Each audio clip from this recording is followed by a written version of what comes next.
Oh, what am I doing? What do I have to do? Tell me everything. Is it on? Hi. Hey, I get awkward. can you hear me? Okay. Hey, I freaking love that you had like full on written facts Oh, I always bring written facts, girl. I'm already looking for them. Oh, here they are. about textiles. Right here. Like, I was like, oh shit. I hope she has written facts. She's like, come with facts, girl. Yeah, no, because There's it's new like facts. I think I came up like across your page. I think maybe when Jorge was doing you guys' new Mural. like, yeah, outside, and I was like, what? And so I was like really intrigued because it's like vintage, and then the whole outside was like super punk. So I was like, oh shit, like it's super hard to find anything like punk and then vintage, Right. or like have like that like mixed together, because a lot of people, they'll be like, oh, punk is, and then they'll be like AFI, and then you're like, Kinda, I yeah, guess. Yeah, but not. yeah. And then so you're like, well, and so I was like really intrigued, and I was like, oh my god. So then I started going through like you guys' Instagram, and I was like, oh my god, this is fucking awesome. And you guys had just moved. Yes. And so I was like really excited about that, and then super intimidated, like big time, because I was like, oh my god, this is like so cool. Because it was like, it took me back to middle school where I was like going to Red Zone. And so I was like, the kids there were fucking cool, and you were just kind of like, all right, I hope they don't think I'm a poser. And so then, I was like, oh my god, this is like so cool. And then I actually went in and got this super cool shirt. I know you then did, I and got the orange and oh my god, kind of like a like tan. Yeah, I love that shirt when you wear it. I'm like, look how cute she is. I love those two shirts. And so my daughter tried to wear the striped one, and I was like, no.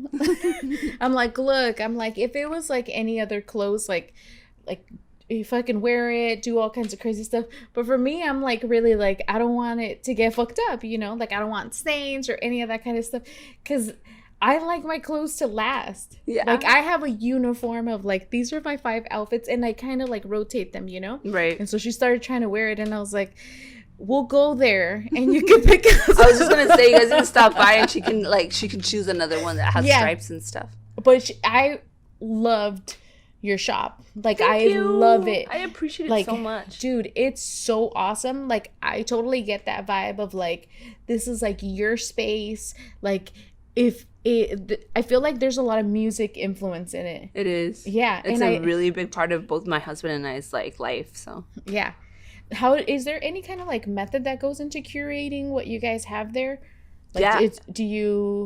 Is there stuff that you specifically are like, I love this, so I want to have it in the shop? So Jonathan and I both do all the sourcing for the store. Yeah. And how it started was that Jonathan and I, like, he had a photography studio, and I would like help him style, because I've always wanted to be a designer and a stylist. And that was like, so I started doing makeup based off the fact that I was styling for photography. And so cool. A lot of the clothes that I would get is because we're into like that punk scene, into like fetishy stuff. And we back then when we started, like in the 90s, late 90s and very early 2000s, there wasn't like thrift stores. They had vintage stuff. Yeah. And so we couldn't afford to buy clothing, and then we were kind of like not taken seriously yet because we were so young. Yeah. To go source that, like borrow clothes from Nordstrom's or whatever, which we ended up doing in the future, but then we would go to thrift stores and buy the clothes for the photo shoots that we would do. So cool. And so it all had to do with like the style that we liked for photography, and that's how it started. So the clothes that we source now for the store is like, we want to make sure that it goes with our vibe. And so a lot of times people will come in and sell clothes to us, which is awesome. But sometimes they'll come in and they'll bring vintage stuff. And sometimes it's hard for me to tell them, like, well, this is not something that we carry in our shop, because we want to keep the integrity and the style and kind of like that. It's like curating it. Like, it's like having like this museum and you're like, this is like my collection. Exactly. You know? And so, yeah, dude. So I love going in there because it's like you guys have all kinds of really cool stuff. You guys have a really good collection of Doc Martens. Yeah. And I was like, I swear, like, if I didn't have to go pick up my daughter, I would have been like there for longer. And so I have to go by myself. Yeah, you do. You know, I have to go by myself, take my time, you know. But I love it. Like, I thought it was like such a cool place. You guys have music going on, and then you have like this really cool selection of like a bunch of t-shirts. Right. T-shirts have gone up in price a lot. Well, here's the thing. So about the docs, so Yeah. I'm vegan, and but I feel hypocritical sometimes because I don't like, I collect docs. That's my big thing. But I believe fully 100% that people should use things, not fill the landfills with like stuff. And if those docs can be saved, I save them. If there's leather that can be saved, I save it. Like, I don't go and buy new leather. Rarely I do. And when I do, it's because it's locally sourced. So it's like, you know, I have a leather purse from you. Yeah. But I don't, I just want to save them. So the whole doc collection started because I collected docs and then I wanted to give them a new life. And I started selling my old ones. And I have like over 13 pairs of docs myself. Which is awesome. Because everyone's always like, I like your docs. And so I kind of have like, this is so bad. I kind of have a little resentment for the people that are getting the new ones. And I was like, oh, you don't even understand the struggle of stretching these fuckers out. I know, right? When they're used, they're the best. And then because you already have them formed to your foot after a while. And so they're used and they're like perfect. But there's still people that come into the store and like try on docs and they're like, these are so uncomfortable because they're like shaped for whoever wore them. And so they have to get them. So I always tell them like ideas of how we did it. Did you have a way to do it? Dude, yes, but I think mine's bad. Tell me what it was. Okay, so wet socks. Yes, I was just going to say. Dude, that's my explains my fucked up ass feet now. No, but you know what? It's so true because everyone was like, dude, put wet socks and wear them to work. My first job where I was able to buy Doc Martens was Pizza Hut. So I'm like fucking at Pizza Hut with fucking wet ass socks. That's and disgusting. It feels I did the same thing. Yeah, you're like, is this like punk rock? You'd have to say it was to make it cool. Oh, dude, yeah. And I was like, but it did like stretch them out. But I saw that you could basically fill up bags, like Ziploc bags of water, and then put it in the shoe and then put the shoe in the freezer because water's gonna get like expand hard. And hard and whatever. Yeah. I don't know. I did the same thing you did. And at the time I lived in Tijuana, but I would go to school in San Diego. And I used to go to Montgomery. I graduated from Southwest though, but at the time I was crossing the border every day. So the first day I wore my docs, I totally remember I wore them with wet socks. And I had to cross the border. Oh. And by the time I got home that afternoon, I had blisters. My feet stank. Like, the socks were still kind of moist. So it was disgusting. Well, it's like pruny as fucking feet. And you're like, I can't do this shit all the time. And so, yeah. But, I mean, people, like, they stretch them out. And I still have a pair of docs from high school. Shut up. Mm-mm. And I'm 43, so that's like... Oh, shit. Dude. 30-year-old docs. Dude, seriously, like, you are like my fashion icon. Oh my god. Like, I'm not kidding. Like, I remember the first time that I saw you, I was like, oh my god, I want to be her when I grow up. I want to be you when I grow up. No, I'm not like, I'm serious. Your whole style, everything. Like, I was like, dude, that's so fucking awesome. Plus, you have a vintage shop, and then you DJ, and then you're a yoga instructor. Like, you are, and you have 2 kids? Yeah. Dude, yeah. That's fucking crazy. But I have an amazing partner. It's like, I think that's the only way I could do it is Jonathan and I, like, we're like partners in crime and everything that we do. That's awesome. If I'm not home, he's home. If I'm at the store, he's at home, and like we switch off. If when I DJ, it's our night out, so we don't go really out a lot. Yeah. So that's our like going out. So we have everything kind of like a system for everything. The yoga, you know, like the fact that I teach yoga was kind of funny because it was me practicing and it was a way for me to continue practicing. at the same time. And then when we go out like to source stuff, to buy things, like we take little trips, and that's like our vacation / work. But because we enjoy doing it, it's like our vacation. So we have a way to like make it all work, but it's work sometimes. Dude, that's for sure. that's like a dream right there. Like, let's go shopping all over the world to collect like vintage stuff. Yeah. Is there like a specific item that you're like, I always need in my shop? Well, like you were mentioning earlier, the t-shirts. So t-shirts, they have gone up in value, and a lot of times people might not understand the value of shirts. Like they walk into the store and they're like, I have, $20 t-shirts, $30 t-shirts, but I also have $300 t-shirts.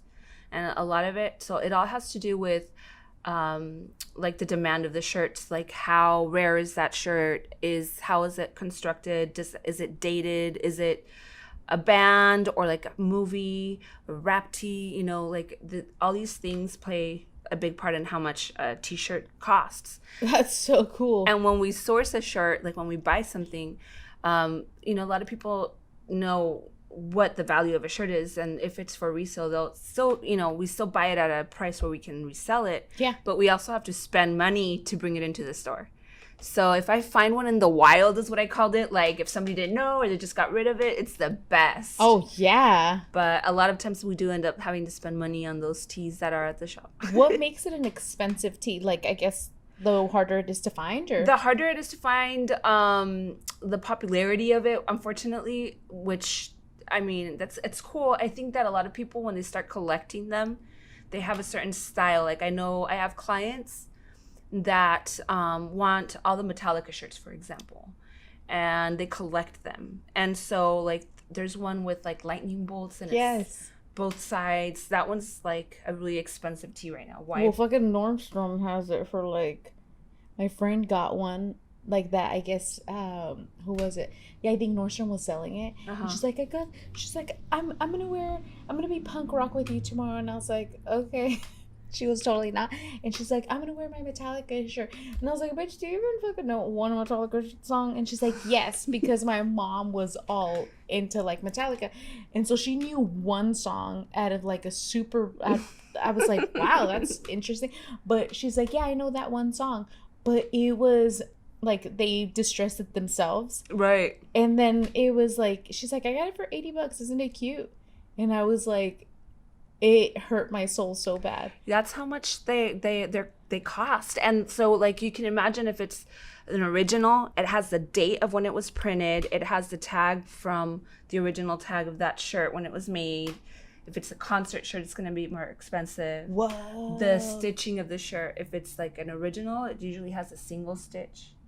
Versus like the one you're wearing that you got at Upper Citizen. Yeah, this one right it's a here. Single stitch. Yes. Versus like this one that's a double that I'm wearing. It's not older. So that's how they used to make shirts.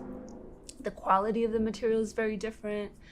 So all those things play a part. And so they'll come and collect, your band shirt. Then there's like Disney. I have Disney clients that'll collect all the Disney stuff, and there's some Disney shirts that could be worth a lot of money, especially if they're filmed from movies from like the 80s and 90s. Oh, shit. So like, yeah. So there's, so a lot of things going to play. Same thing with jeans. Like Levi's specifically, there's so many things that we look for. So jeans are a big thing that we have to have at our shop too. Yeah. And shorts. But denim itself is like a big thing because there's so many different styles. Like Levi's has like all these different styles of tabs. So like if you have an orange tab, Levi's is probably going to be worth more. It's made different. It's older. If it has a single stitch, if it's selvage. Whoa. Selvage denim can go up to like $3,000 for a pair. I know. Dude, and it was so funny because I remember you were like, oh, fucking some of the t-shirts that they have in Mexico, you're using them to clean the floor. Yes. And they're looking for them over here where they're like, oh my God, it's a vintage tee. And I was trying to buy a shirt from a guy. He's like, no.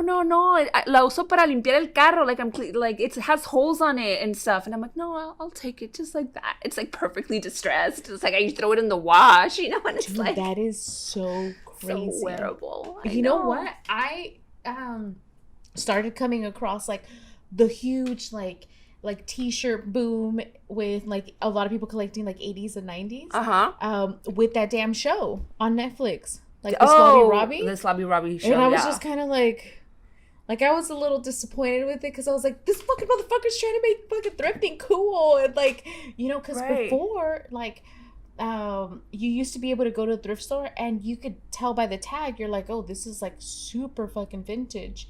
And like now, obviously, you know, seeing like the tag, you're like, well, this isn't really, because it has like a newer tag and stuff like that. And so I love like your explanation to like vintage, retro, all that kind of stuff.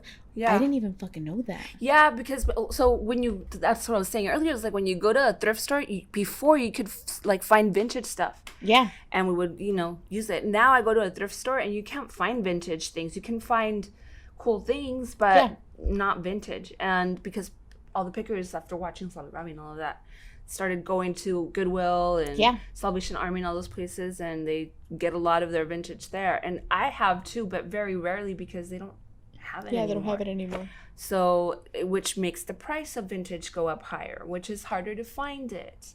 Whoa. Which, you know, in the vintage community, a lot of people will buy from each other to have vintage in their shops because there's pickers that are constantly pulling all the vintage stuff. And a lot of thrift stores found out, you know, how much vintage was going for, and they started pulling it and separating it.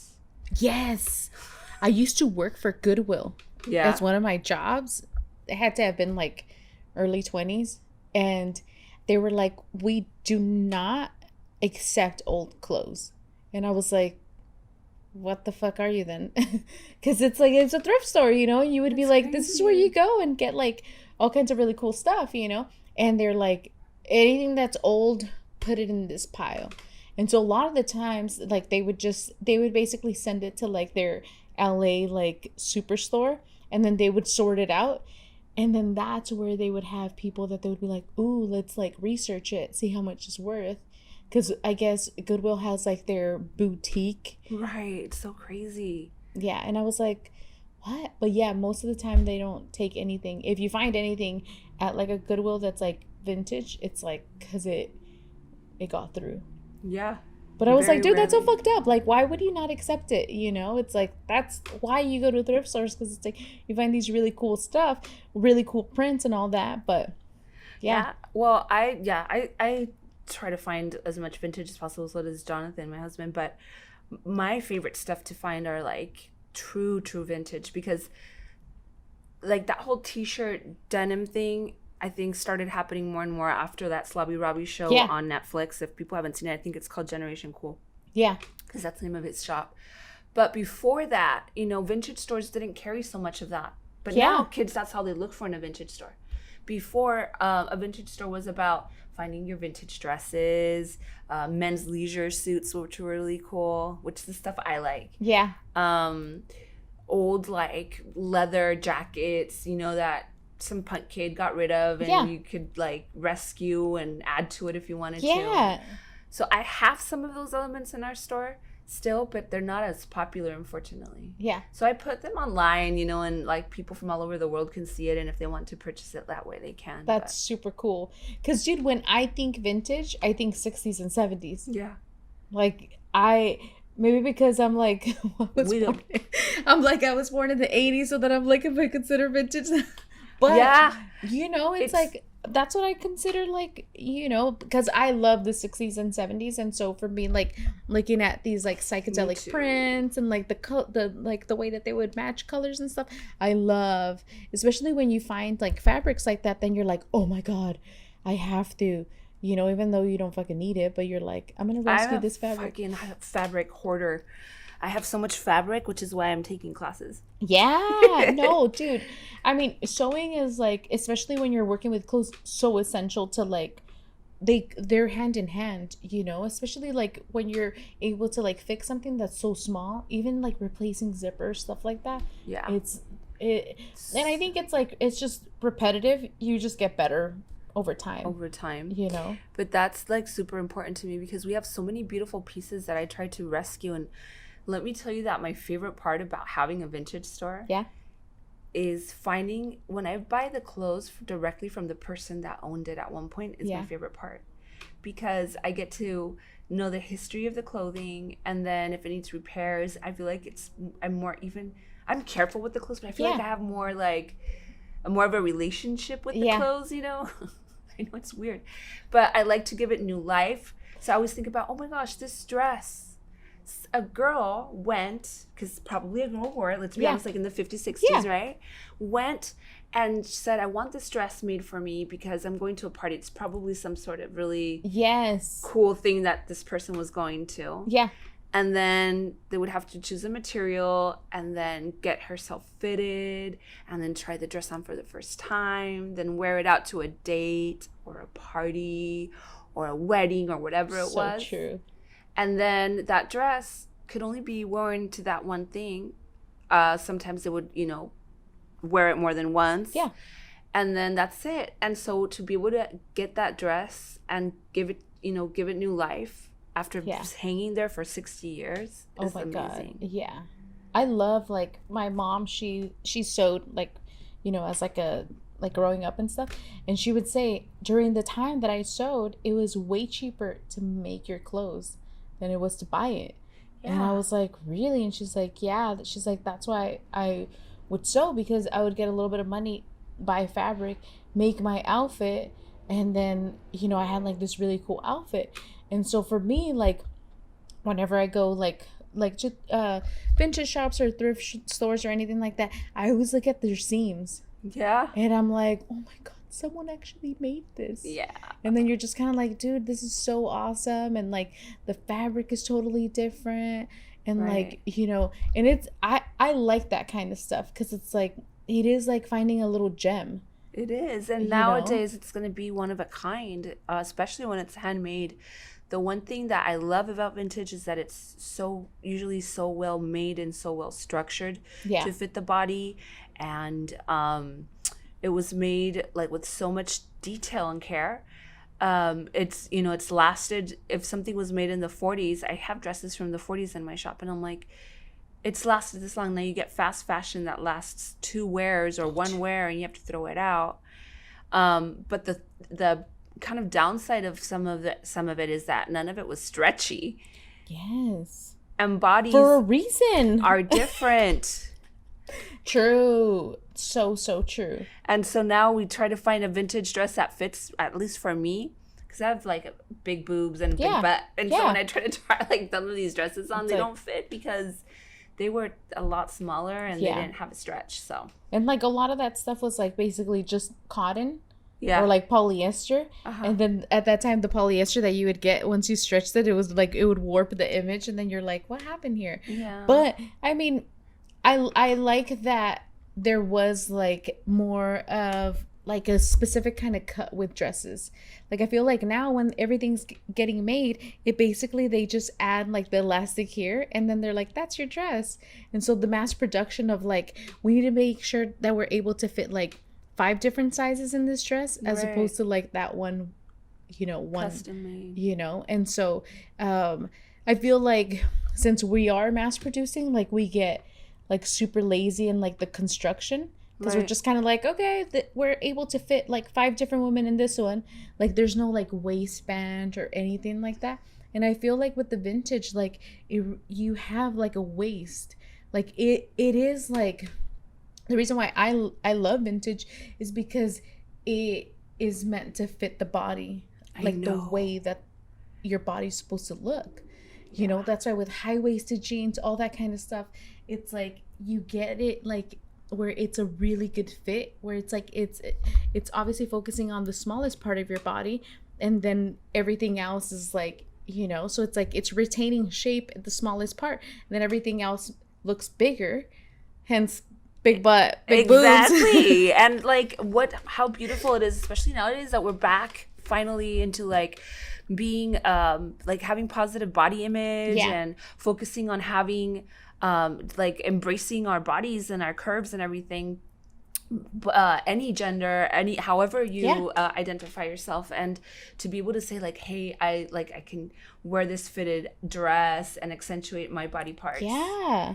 And that, because like, and without the stretch, meaning that it has to fit you perfectly. I find that so kind of like sexy, actually. Yeah. Yeah, because it's like holding on to like everything, and then you're like, ooh. And then back then there was like a huge thing of like people getting stuff tailored. Yeah. You know, like those were like necessities. Like everyone had like a tailor. And so like nowadays people, like I think that like fast fashion really like did that for us, where it was like, well, you either fit in this or you're big. Or you just don't. And people are like left out because people have so many different body shapes. Like you could be big chested and have a small waist. Yeah. You're not going to fit into it. You could have a small chest and big hips. You can't wear it. Yeah. So because everything is standardized. Exactly. And so that, I feel like that really created like that, like where you then start to feel like, well, like I don't fit in this. So it's like, what's wrong with my body? Mm-hmm. So a lot of that kind of like self, like, well, I guess I could only wear that if I was skinny, or I could only, you know, and it was like, and I tell people all the time, that's not true. That's just not, like, they're trying to fit like 5 different sizes into one, and get a bigger size and always take it in or take it to a tailor, and they'll be able to like fit it to your body type, you know, because a lot of people just kind of focus on that, like where it's like, well, if I'm not like a large, then I'm not, that's not my size, right? You know? Yeah, I think we need to make it, like, bring that back again of, like, investing in our wardrobe. Yeah. And buying pieces that are, you were just saying that about your own wardrobe. Like, you have your outfits, but you invest in these pieces and like, you get them fixed or tailored to your liking. Yeah. And then you wear them. And one, you're you're reusing, recycling, reducing a lot of. And then number 2, you're like using, in this case, you use your skills because you sew. Yeah. But somebody else could hire a seamstress to help them tailor it to their body. How awesome is that? Yeah. And you're like not throwing away things that, you know, suck. And you're not making yourself feel bad for not sitting, like fitting in some shitty piece of outfit anyways. Exactly. And so I think that that's like the cool part about like vintage, right? Where it's like you're basically finding something that you really, really love, and you love it so much that you're willing to like invest a little bit in it, where you're like, hey, I could get it tailored. This dress was like down to here, now it's like cute and short, and you know, like you really give it like this new life where you're like, dude, now it looks like a little bit more modern and to your style and stuff like that. Right. And it's totally, you're never gonna run into someone that has it. And the other thing about vintage too, like you said, okay, so you're not going to run into somebody that has it. The other thing is that people, when they hear vintage, sometimes they're scared because they think it's out of fashion or antiquated, or it has to be something groovy for it to be vintage. There's so many ways to wear vintage. You don't have to like wear it how it was worn in the 60s or 70s. You could, like, I personally prefer, like, when I get a big, long, cheesy, psychedelic maxi dress, I am all over it, and I wear it how it's supposed to be from the 70s, and I like it. Yeah. But somebody might think that that's over the top, right? For them. So when you can get it tailored, 2, you can mix it. So for example, you're wearing like a super crazy skirt. Yeah. Wear a cute t-shirt or a modern, like a new top that you have.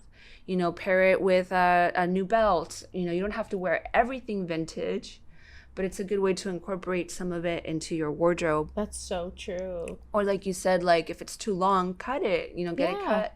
You don't know how to do it, hire somebody to do it. It's probably going to be a piece that you're going to love. Yeah. Because it's part of what you wanted to do to that piece. So that is so awesome. When did you realize you were like, I want to open up a vintage shop? Was that ever like, as a kid, you're like, I want to? Always. So something that I don't talk about a lot ever is that when I was little, since I was little, I wanted to be a fashion designer.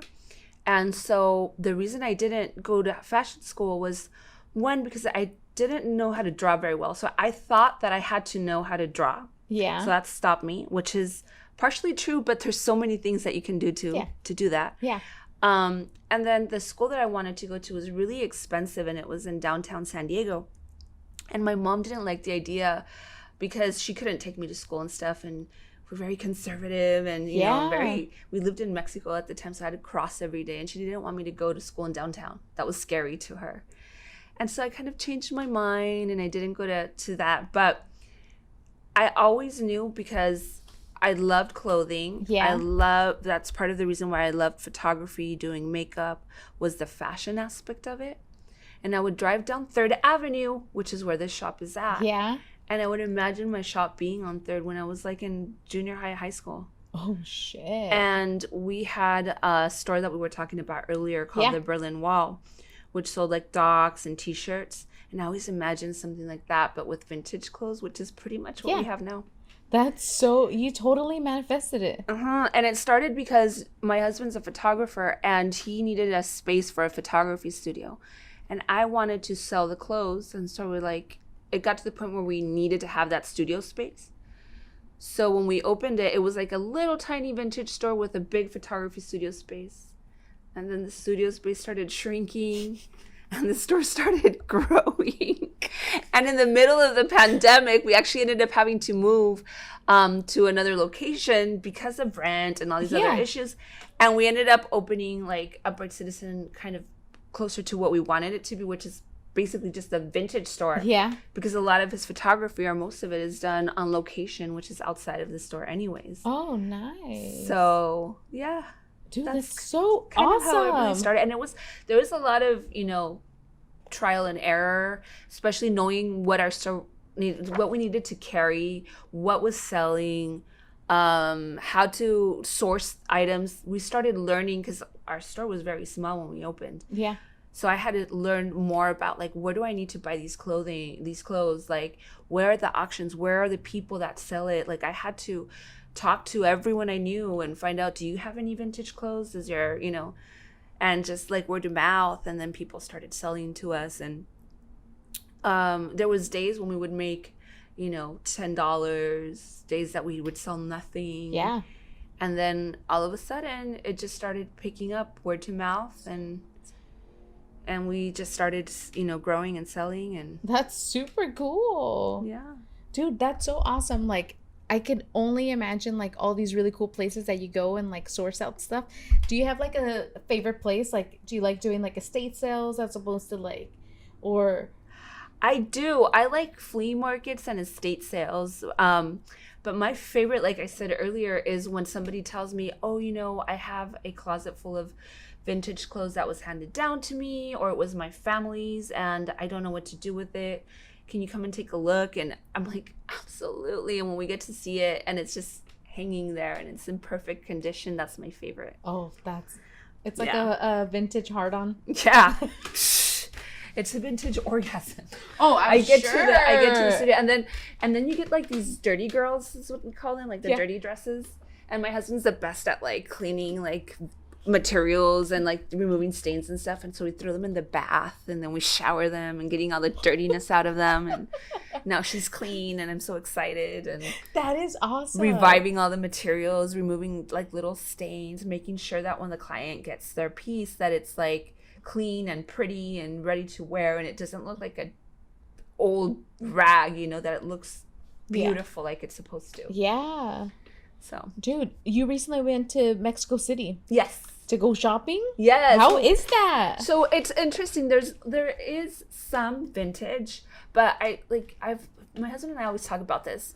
Mexico now is getting a lot more into like the vintage look and all of this. But for a long time, even my family, my mom even didn't understand our business because going to the thrift store wasn't something that you really told anyone. Yes, it was embarrassing. People would be like, so you're poor? And you're like, yeah. Yeah, exactly. And then, you know, vintage doesn't make sense to a lot of people, even in Chula Vista, like, our, you know, kind of like our more senior community or people that come from Mexico, they don't understand it. They think it's a thrift store.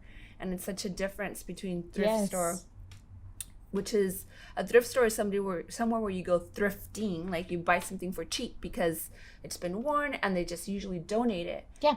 Versus a vintage store, we like we travel, like we went to Yeah. Mexico City. Sometimes we wake up at 1 or 2 in the morning to be first in line at an estate sale so we can find the piece that we're looking for. And there's so many other, things that we have to do. Once we get the pieces, because they're older, even though they're in great condition, we wouldn't get something that we didn't deem sellable. Yeah. But there's times when there's like a little coffee stain or whatever. It's like we always wash everything, iron it, mend it if it needs mending, fixing if it needs anything to be fixed, steaming. Then you have to, we do a lot of research to figure out like how to date our pieces and then what materials they're made of, which there's so many people out there in the industry that are amazing at this. And I'm not there yet, but I love it so much that I know that I can get to that point. Yeah. And then it gets to the store, and then, we hang it, and then we price it. And for each piece to be in the store, it's not like we can go and buy and order, whatever many amount of pieces of one thing and then put it in the store and that's it, which is, I worked retail for many years. Yeah. Every single item that you'll find at Upright Citizen has been hand selected by either Jonathan or I. Nice. And has gone through that whole process that I just mentioned. So yeah, that's like a big process to bring things in. Better. And so to go back to like Mexico City, they, like, a lot of people didn't value vintage like we do now, and now they're understanding the value of it. So is there a lot of vintage? I think so, there is. It's a little bit harder to find, and when you do, they're going to be amazing, unique pieces, because when you do find it, it's like, oh shit. There's a guy that I follow. His name is Vintage Jesus, and he only collects original Mexican vintage, and which is like all the traditional, dresses and shirts and outfits. And I just saw like this market that he did online, and it's amazing. And he always just wears dresses, and they're all like amazing. So there's people that will go to Mexico, but they know how to find these. Yeah. Dude, that's so awesome. Yeah. I got it. My mom, she would make all her clothes and stuff like that. And so the last time that we went to Mexico, she, the freaking, the closets, like I don't know what you call them, the armoires. Yes. She had one, and she's like, mira toda mi ropa. Yeah. And like her waist was like that. And I was like, oh shit. And it was in perfect condition. Where is that clothes? Oh, it's in fucking Guadalajara. I'm telling you, fucking, because like for me, like I've always been the kind of person where I'm like, I'm not like a good gift giver, like at all.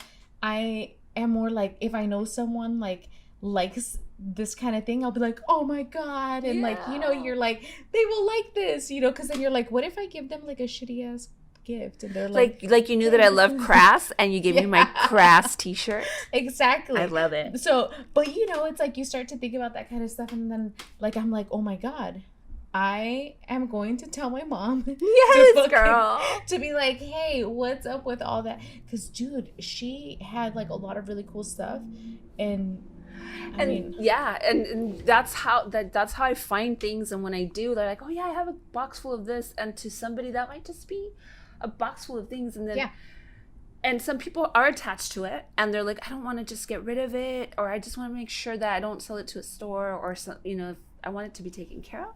Yes. But I will tell you that one of my favorite things is to, even sometimes, because we're always sourcing, if you go to our back room, you're going to see that it's always just like, I'm always in the middle of organizing it, right? But look at this one. Whatever, yeah. Like, you have like your materials and everything, and it's kind of inspirational sometimes to even have them out, even though it might look like a mess to somebody else. Yeah.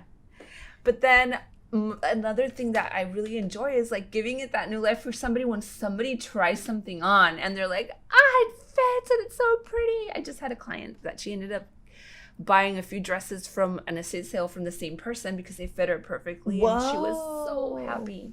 That's awesome. And they walk out with a new wardrobe, and the way that I don't know. I think it's the history of the material, of the dress, the energy. I try to put good vibes into it. Yeah. But I see that when people leave and wear it, they just look so happy. Oh, dude, the pieces that I got from you, totally my favorite pieces that I have in my wardrobe right now. Like, I swear I'm like, this is really bad.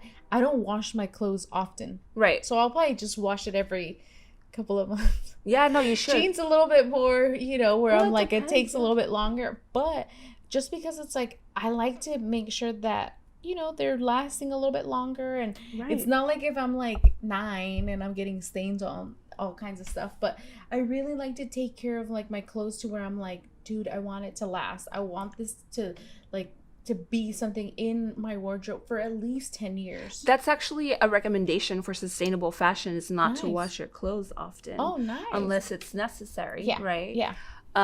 Just like you wouldn't wash your hair every day. Yeah. Some people do, and it's because they need to, but you want those natural oils of the hair. Well, the same thing with the clothing is like, if it doesn't need to, don't, because it's, gonna last you less. Because it's like, it is like heat destroys fabrics, so it's like if you're throwing it in like the dryer or washing it in hot, like it's gonna deteriorate these fabrics, and so that's where you just kind of want to just Febreze it a little bit, get the little Febreze in there. Like, Get on. That's the only part that matters. No, but you know what, it's like I freaking I love vintage, and I think I started loving it, and I didn't even know why I even really loved it until I really got into it, where I'm like, oh my god, this is vintage. Then you started pulling it, but I've always loved it because it's so original. It's no one's gonna have it. And at the time when I was thrifting and stuff, and I was finding these really cool pieces, it was really inexpensive, and cool, and I was like, oh my god, this doesn't look like the stuff that's out right now, and it looks a little bit more edgier, and I like that. And so I was like, oh, cool. I don't know if this happened to you, but for me, when I started loving vintage, there used to be a store here in San Diego called Shake Rag, and it was a true vintage 40s, 30s through 70s, 80s. And it was a little more expensive than going to a thrift store, definitely, because it was curated. Yes. And I mean, there was some pricey dresses there, but they were well worth it. But I remember that it just made me feel like, oh my gosh, I belong. This is something I can create, an identity with these clothing. And to me, clothes are really important. I used to feel ashamed of that, if it was a shallow thing. But the reality is that it's a good way to express yourself, I think. And it's important to have your own identity. And sometimes fashion helps you, enhance it or create it. So I felt like I belong, No. And powerful. What? Especially when you talked about how you were like, oh my God, we pick all these little items. And so for me, I'm like, I love stuff that has a story.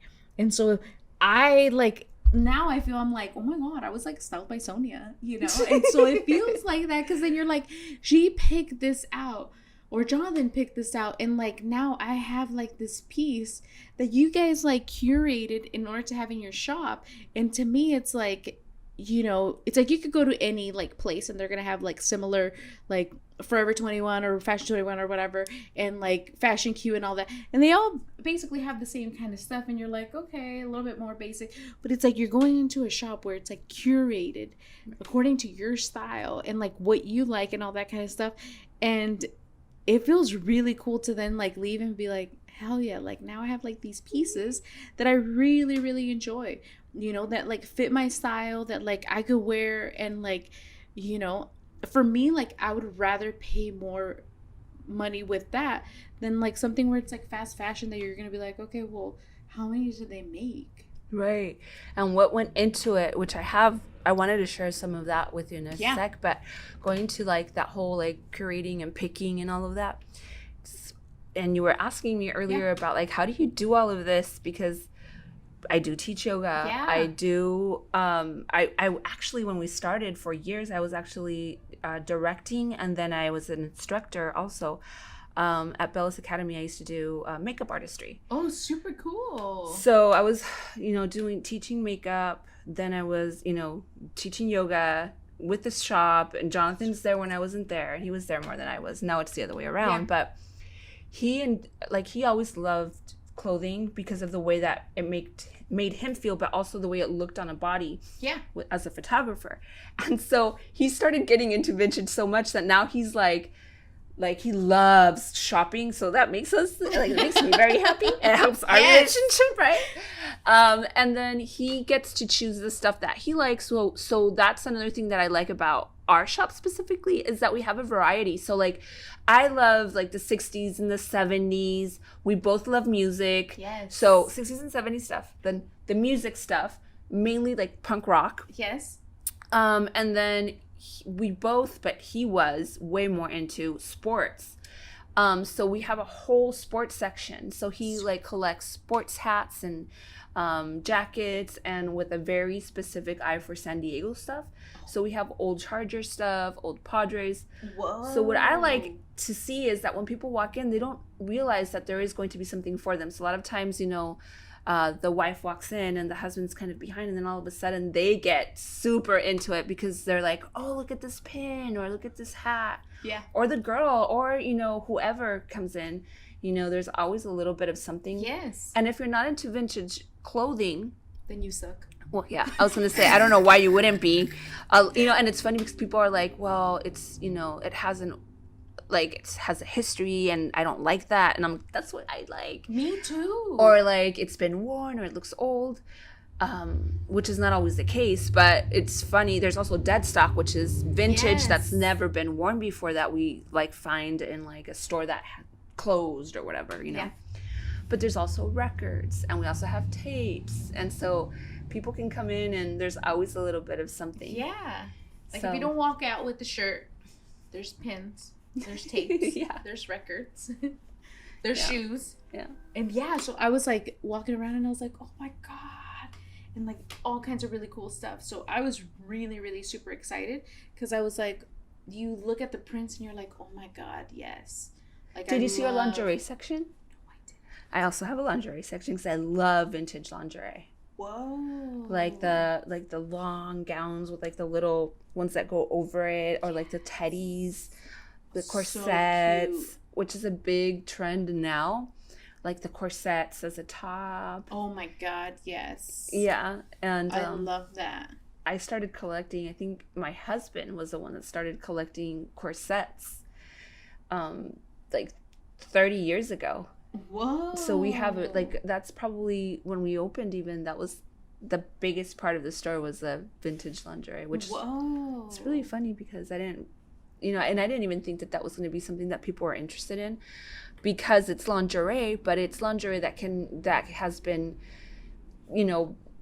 made ready for the store, and it's not necessarily underwear. It's all kind of like the top pieces, but like the sheer, like, kind of like it reveals but it doesn't reveal. Yes. So.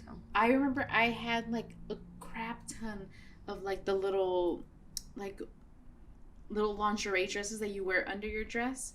Yeah, the slips. Yes, a bunch of those, and I was like, oh my God, these are so cute. But like I just collected them and I was like, what am I gonna do with these? I don't know, like, I think we're close in generation. I'm a little older than you for sure, but in the 90s, late 90s, we used to wear the slips as dresses. Yes. So I would wear like a slip with my dogs. Sometimes I'd put a t-shirt under it. Yes. And dude, now all that shit's coming back. I know. And I feel so like, I'm like, fuck all you guys. I know. I was like, then they start calling me ma'am or señora, and then I see the girls like wearing the outfits that I used to wear, and I'm like, just call me Sonia. And yes. And I still wear that too. Yeah. No, you know what? It was so funny because I was like I was thinking the other day, I was like, oh my God, because like my daughter, she's trying to get into like the vintage stuff. Mm-hmm. And so I was like, oh my God, yes. Because sometimes you get like so little like tiny clothes and you're like, yes, this one will fit you good. So I found a little cute little plaited like wool shirt, and I was like, oh my God, I love wool. And I was like, try this on, it would look so cute on you. It itches. I was like, ugh. El sacrificio of looking cute, like, fucking suck it up. We wore fucking wet socks exactly. in our docks. You can wear an itchy wool shirt. You'll find, okay? That's why I would wear, what are they called? Thermals. So that it wouldn't itch. But then it's really hot, so. Yeah. Oh, dude, yeah. So she's like over here, like, she's like, it's itchy. I'm like, oh, like, clearly you don't know anything about clothes. You're never going to own a Pendleton. Exactly. You're never. But I was like so bummed, right? And so I was like, all right, fine, whatever. So I was like thinking, you know, and I was like, oh my God, this little shirt is probably older than her. Yeah. And she's going to wear it and she's going to be like, you know, and like, that's so cool. And I'm like, wait, a lot of the clothes I have is older than me. But dude, you know. But anything that's 20 years old or older is already considered vintage. No, I'm like fucking straight vintage. So am I. But you know what? Like I've always loved that kind of stuff where I'm like, oh my God, because I see it in the tags. And then I'm like, oh my God. And so now I started realizing that a lot of brands are mimicking those tags. They are mimicking the tags, but there's things that you can look at. And that has a lot to do also with sustainability and just non-fast fashion is the newer tags, even though they might mimic them somewhat, they also mimic the single stitch. So if you like a lot of like brands have single stitch shirts now and stuff like that. Yeah. But where it's made is important. Yeah. Most things that are vintage are going to be made in the USA, or they're going to be made in Vietnam. They're not going to be made in Bangladesh, China. Exactly. So I try to stay away as much as possible from anything made in China. So you'll hardly ever find anything like that in our shop, just because of what it takes to get that piece here, what it takes to, you know, how it was made and all of that. So in the new tags, even though they might look like similar, you'll see that it's made in China. You'll also see, so like anything before the 70s didn't say how to take care of the material, really. Most of it, like it just said like, it might have said cotton or wool or whatever, but it didn't give you instructions on how to take care of it. Whoa. So that's an indicator, right, that it's an older piece. Also, most pieces, 70s and prior to that, some in the 80s as well, were made, have a labor union tag on the piece as well. So you can look for that to make sure that it is a vintage piece. And by looking at the actual union tag, you can even date the piece because the union tags changed by decade. So that is so fucking cool. We're going shopping after this. Yes. You said shopping? I'm already there. I know, you're like, I've been ready. No, you know what? Like, I think what you guys shop is so fucking awesome. And like, in my mind, I'm like, all right, she should talk to this person and then that person and then this person. Because it's like, yeah, I just recently met these 4 little ladies. They're 92. Oh. And one of them has, like, she walked in and I was like, you know, I was like looking at her up and down and like dressed up. Like amazing. And I was like, I need to see her closet. And that's what they bragged about, her closet. And I was like, shut the fuck up. And she's like, oh my God, I have vintage from this and that. But she was like, I'm 92. I need to start making arrangements for who's going to take my closet. Oh. And I was like, oh shit. But she was like, you have to see some of the stuff that I have.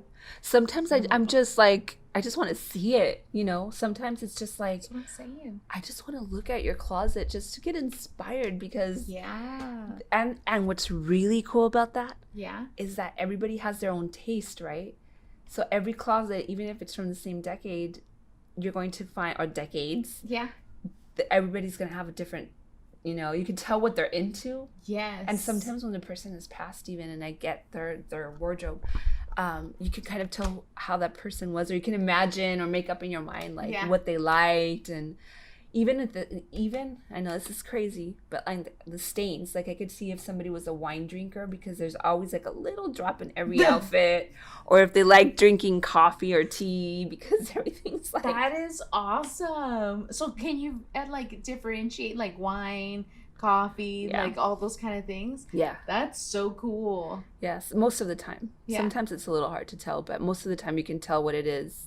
That's so fucking awesome. And there's like all these resources that you can find. There's books on it that you can get, like how to remove the stains depending on what it is, which is cool. That's really cool. Because a lot of people, they see something where it's like, oh, it has stains, so like that's usually why they donated, or the zipper's fucked up, or the, you know. Right. And then you're like, well, like you can really look into it and like remove all those stains, or replace that zipper, or, you know, like just do little things to like fix it, you know. Sometimes all they need is a nice little wash, and then you realize that it all went away and it was a perfect dress or outfit or shirt or whatever. Have you ever been to Jet Rag? No. In LA? Mm-mm. Okay, so before, I think they might still be doing it. Before, they used to have like the Sunday like dollar parking lot sale. That's awesome. Yeah. And so I was like, those are my favorite, like the little junk sales. And so the guy would basically, like, you know, they would start like at 8 or 9, and he would like have like these gigantic freaking like airtight fucking bags, and then he would start ripping them, and people would be like, ah, you know, they would start like going crazy. And I found awesome. A lot of really cool stuff that like it just needed like an elastic replaced or whatever, but they would have the dollar vintage sale, and so they had a lot of really cool stuff, but most of it was like, you could tell that it was like already like the end of the end, but there was stuff where you're like, it just needs like a fucking elastic repair, and then that's it. That's beautiful crazy stuff, you know. And I think the last time that I had been down there, they were still like doing it, and every Sunday. That's awesome. But, oh do you ever get stuff like that and repair it? Yeah. Like, is that something you do for your business too? Well, it just depends. Like now that we just do like very like minimal stuff, like I'll get like some stuff and I'll be like, oh, it's missing a button, right? And I'll like fix a button or whatever. But sometimes as like a fun project, I'm like, oh my god, I would like to like, you know. Sometimes just the material itself is so pretty that you just want it for the material. Yeah. I have like I went to this yard sale like in my hometown, and they like, you could tell they're monjas, you know, and so they would get a lot of donations, and I was like, oh my god. So you would go in there, and like it's here and there if you find like something vintage, like it's mainly like people donating all their like old stuff, and then they make money off of it for like their thing, you know. And so I would go in there, and my sister was like, let's get some vintage shit here and go sell it at the other one down there. And I was like, you're so smart. The love of the flip. And I was like, you're so smart. And she's like, yeah, you gotta make some money. And I was like, okay. And so we ended up getting some stuff, but she did it. I was like, more like, I really like this kind of stuff, you know? Yeah. And so we went, and I found a bridesmaid's dress. I don't know what year it is, but it has a tag from my hometown. That's and so it cool. says bridal and this and that, and I was like, oh my god. And the dress looks big, and I was like, it'll fit me. It doesn't fit me. I was like, I need a bigger dress. It's a crazy illusion because they don't stretch. You always think that, it's actually gonna be big for me, and then you try it on and it's like, but I love the sound that a zipper makes. You know, not enough clothes now have zippers other than your jeans. So when I get a dress, like a vintage dress, that the little bzz on the side, I'm like, yes. You're like, please. Because you know what? Like, for me, I have one dress. One of my neighbors had gave it to me. And he just gave me, like, a bunch of stuff. He's like, hey, we're clearing out my friend's house. They're older, you know, and he's going into hospice and this and that. And so he got me, like, a bunch of clothes. He's like, here. Like, people always give me clothes. And I'm like, okay, guys. So then I'm like, I have all this clothes, and I look through it, and then like whatever I can't use, then I'll give it to someone else, whatever they can't, you know. Right. And so mainly for fabrics. And so I found this dress that was like a muumuu style dress in cotton, no stretch. And so I was like, and I loved it because it was like black with like this floral print. I love muumuus. So I was like, oh my god, I love this, you know. And so I was like, and it had like one pocket, just weird, and I was like, all right, whatever. And I loved it, and I was like, you know what, I'm gonna tailor it a little bit. And every time I wear that damn fucking dress, people are like, I love your dress. That's awesome. Girl, it is so fucking... It's probably from the 70s. Ripped and all crazy. Like because it had little cap sleeves. So it's like, when you go like this, it's so old. It's like... And you're like, no arm lifting on this. So this is just for cuteness. You know, That's you just wear it to look cute. You're not doing shit with this. But I tailored it, and I have to zip it up, you know, when you put it on. But it fucking sits perfect, and then you're like, oh, okay. But see, that's so important that, like, you talked about that, because I think that having like giving new life to clothing that somebody else would have thought was trash is like, we think that it's not going to make a difference, but imagine if everybody does that, which is another reason why I have the shop, is because I wanted to like minimize our footprint when it came, because fashion is so important to me. Yes. Because I love having a good, like, a lot of clothes and a good wardrobe. Yeah.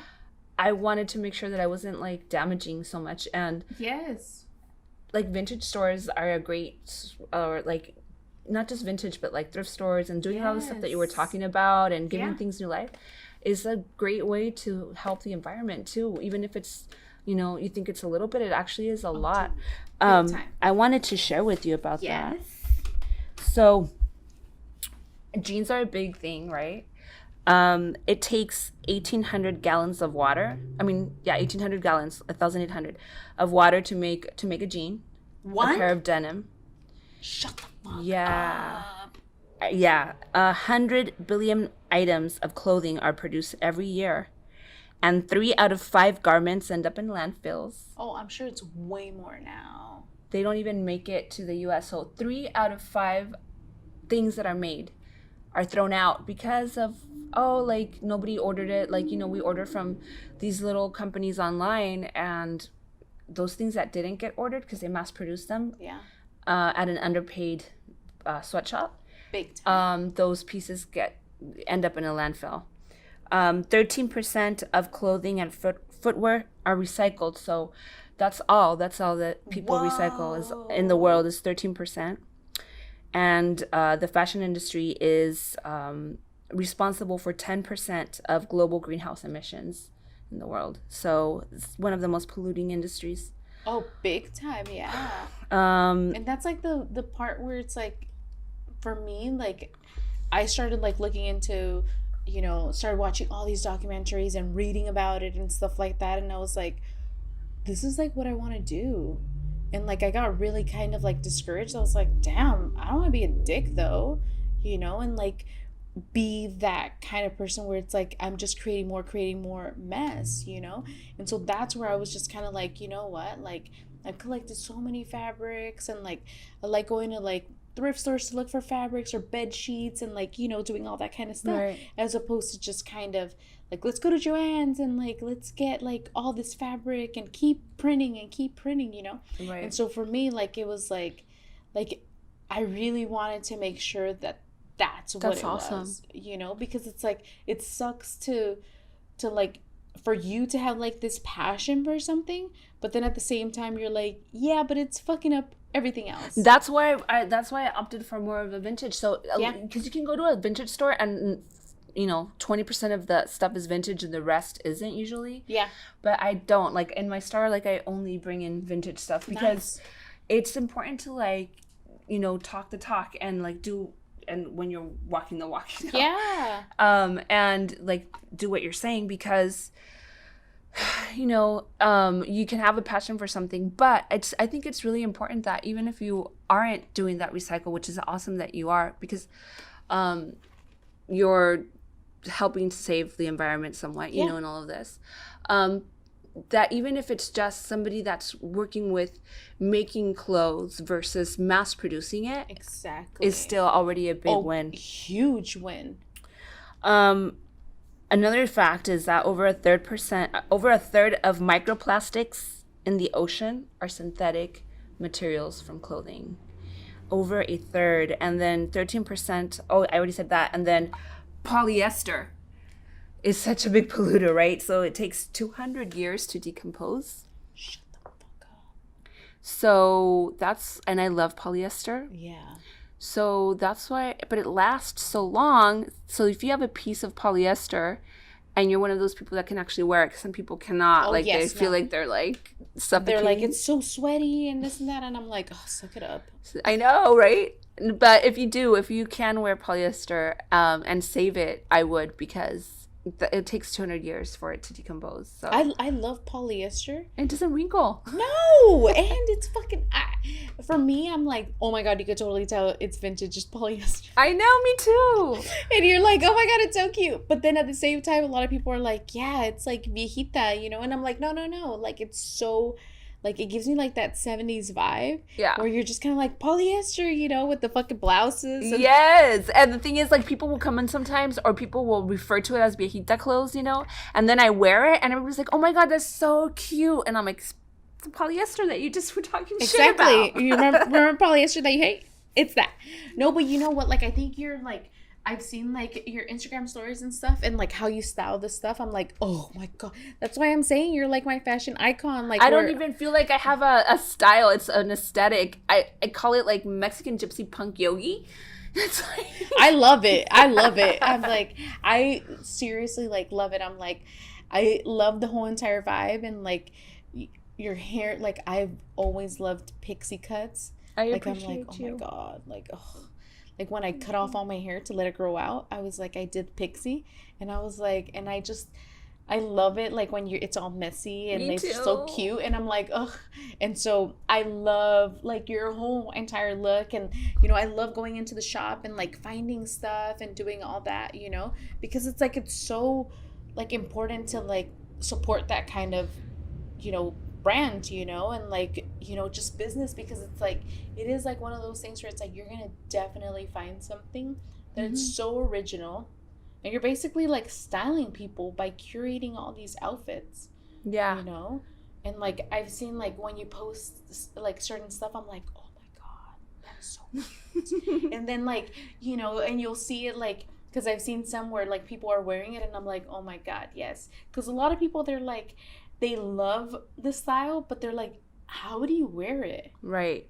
You know? And so I always tell people too that tell me that or might ask me that, come into the store. Like, there's no, even if you're not shopping, like, and you want to see how to style something, see if it's something that you vibe with, I would definitely encourage you to come in and I'll help you out. And just so you can get an idea, something that I always recommend is that people, like, if you want to start with vintage but you don't know where because you're scared of it, like you're saying, how do you style it? Start with one piece that you really love. It could be a scarf, it could be a top, it could be a pair of pants. Start with that and style it with your regular clothes, and then start adding more and more of that vintage. One thing that I love to do when I want to add a vintage vibe is just throw on a vintage vest. And I'm working on a little collection of recycled leather, well, like vests and things that were already made, and I'm doing like this mushroom thing. So I get these ideas and I'll paint on leather or whatever. That's so cool. But you could just throw one of those on over your outfit, and then you have that vintage vibe without going overboard. Yes. And then you'll probably become addicted. Yeah, you get so addicted. I was more like, oh shit, this is like super cute, super old, and I just got really hooked on it. Funny thing, I bought a dress at Urban Digs when I used to be there. And I was like, oh my God, this dress is so cute. Like, it was really weird because it had to have been like 80s or 90s. But it was black, like a floral, like Hawaiian print. And I thought it was weird because I'm like, oh, it's black, but it's a dress. And it's like Hawaiian kind of floral. So I was like, I like it, you know. So I bought it, like tailored it, you know, all that kind of stuff. And I was like, yeah, I have like this really cool dress. Dude, my fucking sister found the same fucking dress. Where? In LA. And I was like, what the fuck? And the tag was very it said made in the US, all that. It was like a vintage that you just happened to find. It's happened. I had times when I found like two of the same tops. And it's like these like very like novelty print tops, and you're like, how the hell? Like, where? Yeah. And the fact that your sister found it? That's funny. And so I was like, what the? And so I was like, oh my God, that's so freaking weird. So we have the same dress, and I was like, that's creepy. That's funny. But, you know, it was like one of those things where I was like, I just really liked it. And, you know, it was like one of those things where I was like, oh shit, like, I had to have it. And then she's like, I have it too. And I was like, no, you don't. Well, she thought it was mine. And I was like, no, I have mine right here. Look. That's funny.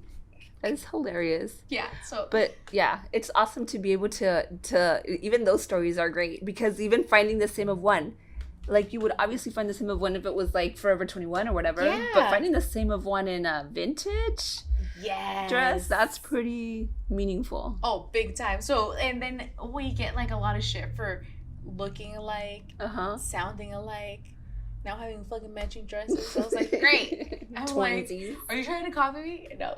But it was cool to like see, and she's like, look. And she sends me a picture, and I was like, oh, fuck, that's fucking weird. That's hilarious. You know, but it was really cool. But, you know, I forgot to introduce you. Oh, well, I'm Sonia. Yeah.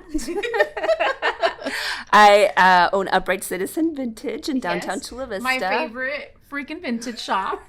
Yes, dude. I have a new friend on Instagram, and he's like, oh my god, that's such a cool shirt, blah blah blah. And I'm like, check them out whenever you come to San Diego, because I love more of like that curated kind of wardrobe. And so, dude, yeah, I need to go down there. Yeah, again, for sure. Like, and by myself. And you know, like something that I just want to kind of invite everybody.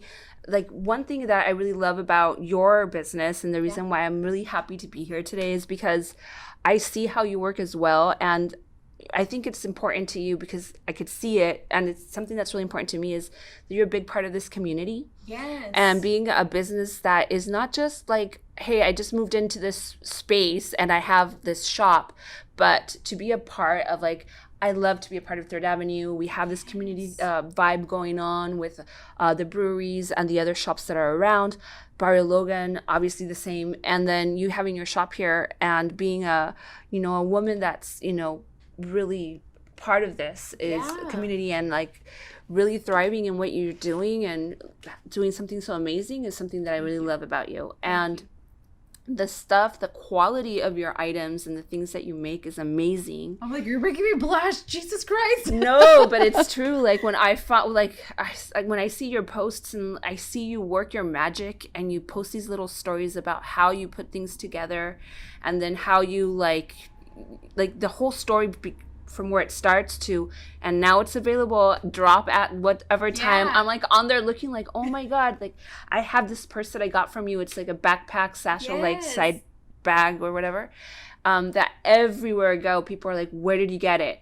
How can I get one? And I always direct them your way. For you only. But there's other ones there, and so it's pretty awesome. So well, I feel like as like, Chicana, someone that was like, born here, and like, person of color and stuff like that, woman in business, like I think for me, it's really super important to like see other people that like are also doing the exact same thing, where you're like, dude, this is like my dream.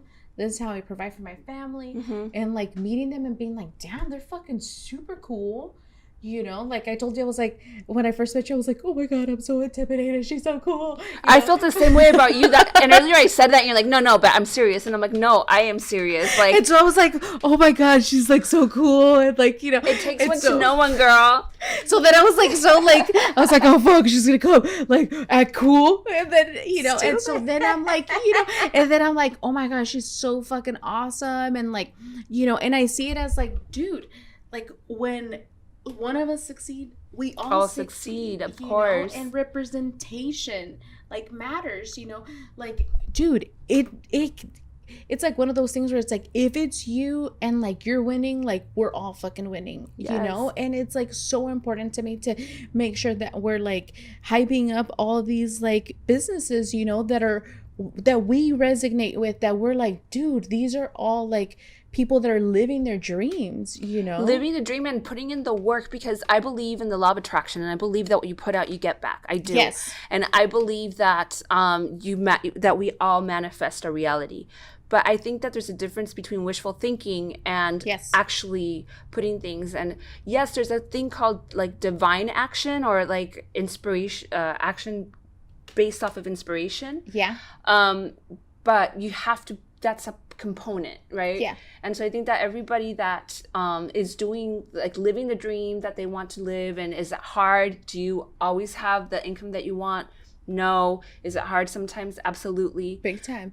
But you're able to manifest this because you're putting the action into it, and you're coming from the right place. And having your podcast, specifically you, and then having your business, I think you're putting a voice out there for people that sometimes aren't heard, and that's awesome. Yeah, no, it's super important, because it's like, for me, like, I pitched it to Manny, and I was like, babe, I want to do a podcast, and he like gave me that look of like, what? And I was like, I just, I know my platform is like super small, but like, I just want, like, I love storytelling with like clothes, and like just storytelling, and like, just like, I love listening to people and like them talk, and like, just, I guess that's considered a chismosa, but I love people, and I love sitting down with them. That's my love language, is spending time with people. And so if I could sit down and have coffee and be like, tell me, and it's like, that's my thing, And so I've always wanted to be like, dude, like, I want to give people like a platform for them to like, like talk about their business, talk about what they're doing, like, because I feel like even like those small struggles, people could be like, oh, so it's not just me that like has like these small struggles, like it's everyone, right? Like we all go through it, and like this is what I did to like, get through that, or like it's not always perfect. It's, there's gonna be bump in the roads, and stuff like that. And so people always like assume like, oh, you're in business, so you're like banking, and you're like, no, like there's times where you're just kind of like, oh shit, like we have to make this work, maybe move this around. And there is great months, and there is great days, right? But there is like those days where you're like, all right, well, where you're second guessing if you're supposed to be doing this. Yeah, you're like, oh shit, and you're like praying, you're like, God, it's me again.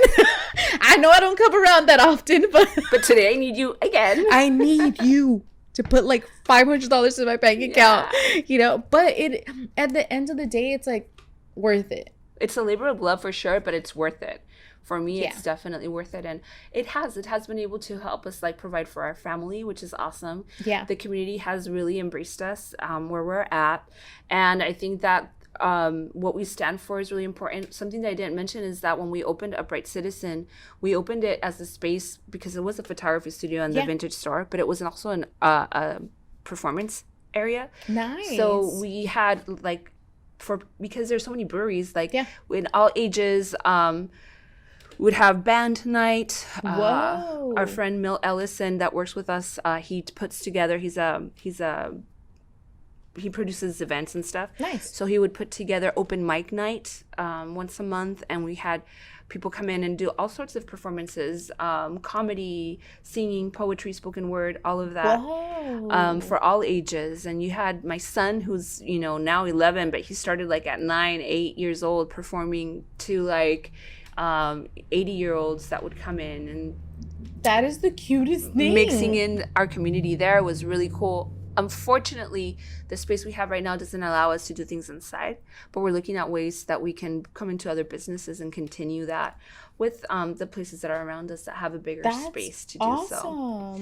And so I think that having places like what you're providing right now for our voice to be heard is really important. And I'd love to invite people to be more conscious about like where they shop and what they do. Yes. And who they support, because if we're not conscious about that, like we're just letting like everything else influence us. And right now we're in a time when everything we do should be done consciously. The way we eat, what we put in our bodies, how we move our bodies, who we surround ourselves with, and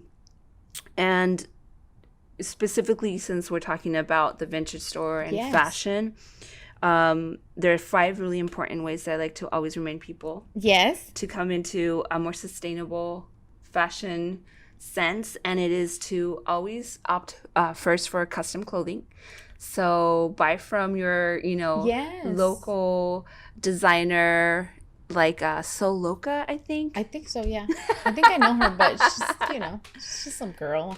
Yeah, absolutely. Buy from you, like people like you, because you're not only supporting a local business, you're also helping reduce like the whole fast fashion industry. Exactly. Number 2, try to buy clean and green fashion.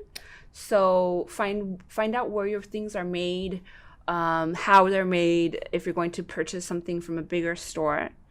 Number 3, always repair your clothing before you throw it out, or go to somebody that knows how to repair it. Yeah. Or upcycle it. Yes. You need a tank top, you have an old shirt, cut it up. Exactly. Make it your own. Get creative with it. Exactly. And you're the perfect person to tell us. I usually have to throw some bleach on it. Yeah. That's funny because I see you, and that's something my husband and I have done as well. We do it on the plaid shirts and all of that, and we used to put like a punk band I love that, just patches on there. Yes. And then we do bleach sweatshirts, especially if they have something that doesn't, like maybe a little stain or something. Instead, we'll give it a new life. Yeah. Or we'll dye it in other colors. We'll do tie dyeing and all of that. Make sure that what you buy, if it is from outside, that it's fair and ethical, because so many people are underpaid in the fashion industry. I think I mentioned earlier, but there is like 1 in 6 people in the world work in a fashion related job, and 93% of those 1 in 6 are underpaid. Oh, big time. So making sure that we're buying from people that are really taking care of business. Yeah. And number 5, which I find very important, is secondhand or vintage all the way. My family and I have opted for only wearing vintage. I only wear vintage, or randomly every once in a while I might buy a custom piece. Nice. Whether it's locally, like from you, or from somebody that's making like jewelry and things like that. Or every once in a while I'll go online and find like Depop. There's people like us that sell on Depop to get to a larger market. So I'd rather support that than like Amazon. Oh, yeah. And if you are ordering from Amazon, even though it's not the best place to order from, but if you are, try to order, like if you're doing various things that you want to purchase, try to find a place where they sell all of it so that it's one packet.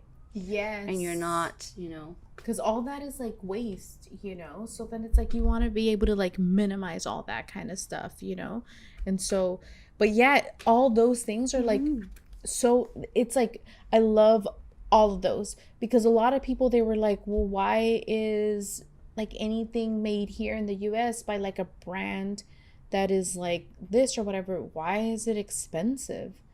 Right, usually because it's ethical, and the way they source the materials is more ethical, so therefore it's going to be more expensive because they're paying everyone what their job is worth. Yeah. So if you go to a place and you're buying something made in the USA, or something that's sourced ethically, usually even from outside of this country, they're going to pay the people that are from when they're picking the cotton to when they make the actual fabric, to when they're making the outfit, designing it, to putting it in the store, to the employee who is actually selling it.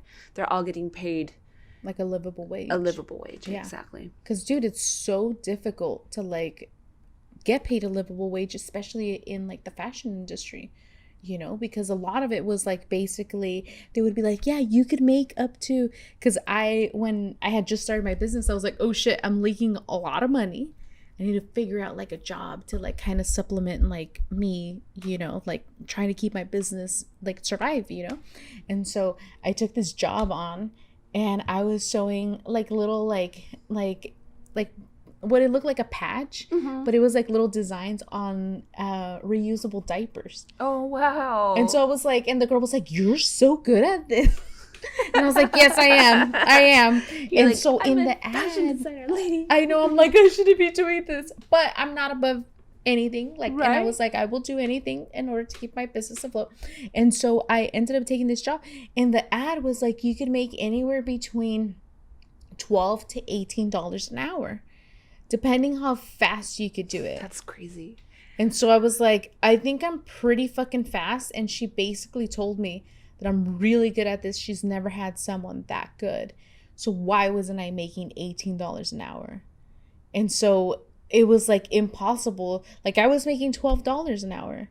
Wow. You know, and so for me, I was like, this is like so impossible because they're paying you by the piece that you complete, you know? So then you're like, well, if I only like if I completed 10, you're getting paid like for those 10 pieces. And it doesn't matter if you took 5 hours or 3 hours, you're getting paid for like those 3 pieces, you know? And so that's where it kind of became like something where, you know, I guess that's how they controlled how like much production, yeah, you know. And so that became like the part where people were like, oh shit, well, I don't know how to sew really well, but like I could sew like this line and there's a guide on here and you can do it super super quick. And so people were just getting like these super like basic jobs of like just put it through here, put it through here, and like if you would make 10 you would get paid for the 10, you know. And I think that like, you know, moving into like a lot of like factories and stuff like that, it basically created like this thing where it's like now these people that like learned how to sew and went to school to learn how to sew, they're kind of like, well, what kind of job do we get? right, You know, like where do we fit in? Like I'm not a designer, but it's like I want to like create stuff. And so their whole like industry is like about to collapse. right, And so, and it's all because it's like fast fashion was like something where it was like, well, we have mainly people that are like working in like these factories and stuff like that. They're mainly are undocumented. right. So they're kind of like, oh shit, this is the only job that will hire me. And I'm kind of like stuck in this position. So it's like my parents were both immigrants, and I know that they were like, oh shit, no, you guys not that, like, don't start shit, like just keep your head down and keep doing it. Yeah. You know? And so like I could just imagine how many people were in the same situation or are in the same situation. Yeah. You know, and it's like a lot of companies that like still take advantage of like our people. Exactly. You know, and at what expense?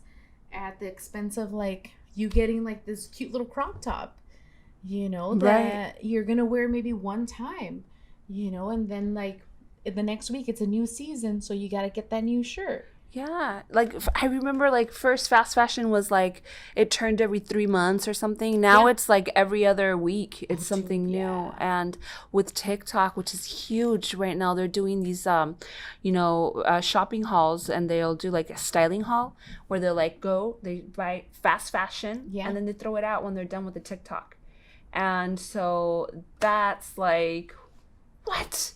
Hell no. Stop doing that. Yes. And you know what? Like, it's so crazy because, like, I started, like, you know, I went to, I think it was Goodwill, like, the other week or whatever. And I'm, like, just kind of, like, going through it. And I like to feel all the fabrics. Yeah. Because then you could kind of, you're like, oh, this one's good. This one's not that good. You know, this is, like, whatever. And it's that. Like, it's cool if you're, like, buying fast fashion where it's, like, you're buying it at a thrift store. And you're, like, cool. Like, I could style this. Like, it will.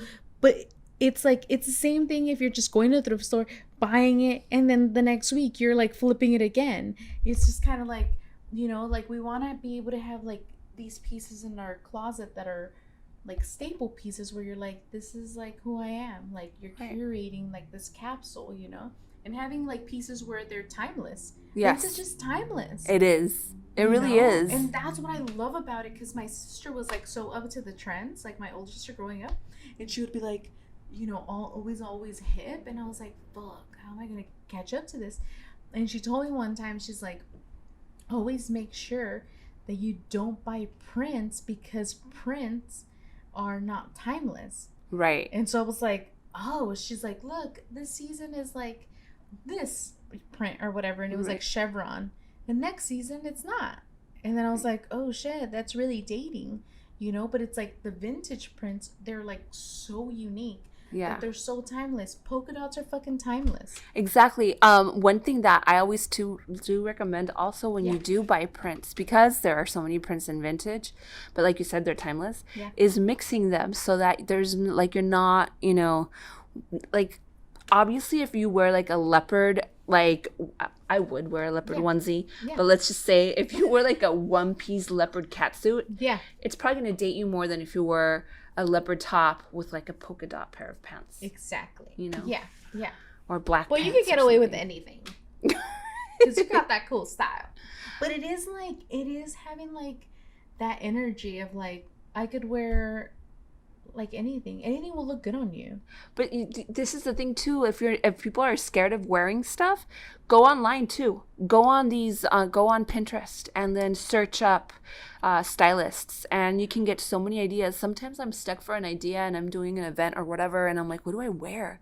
I'll go online, I'll look at Pinterest, and I'm like, okay. So I don't have that, but that inspired me to wear blah blah blah. Like if I'm in doubt, I always throw a blazer on with like a cool t-shirt, And, yes, that's so true. I'm like, we need to see more outfits by you. Yes, I know. That's my next. I'm always like adding a little, but no, I know. My social media is like it's there, but it's not consistent. Because I do so many things and I DJ also. I'm always updating my DJing gigs too on our page. So what I am working on now is doing styling.